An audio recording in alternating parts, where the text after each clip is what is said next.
சிற்பி ஒருத்தர் இருக்காரு. அவருக்கு ஒரு அபூர்வமான திறமை இருக்கு. அதாவது எல்லா கல்கிட்டையும் அவரால் பேச முடியும். ஒரு நாள் காட்டில் நடந்து போயிட்டு இருக்காரு. அப்போ ஒரு கல்லை பார்க்குறாரு. அந்த கல்லை பார்த்தோம் அந்த கல்லுக்கிட்ட போய் கேட்குறாரு, உன்னை வச்சு நான் ஒரு சிலை செய்யலான்னு இருக்கேன், நீ இதுக்கு ஓகேவா அப்படி கேட்குறாரு. உடனே அந்த கல்லும் ஓகே அப்படி சொல்லுது. ஒரு 2 அடி அடிச்சதும், ஐயோ அம்மா என்னால் முடியல, என்னை விட்டுருங்க, என்னை வச்சு எந்த சிலையும் செய்ய வேணாம் அப்படின்னு அந்த கல் சொல்லுது.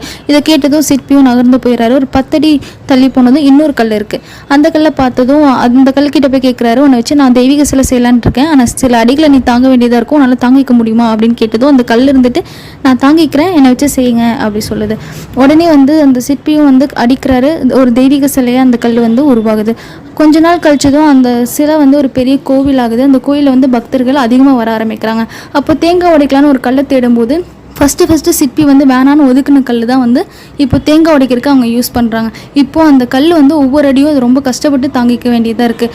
எப்போவுமே நம்ம கஷ்டப்பட வேண்டியது இருக்கும். அந்த கஷ்டப்பட வேண்டிய டைமில் நம்ம கஷ்டப்பட்டுட்டா பின்னாடி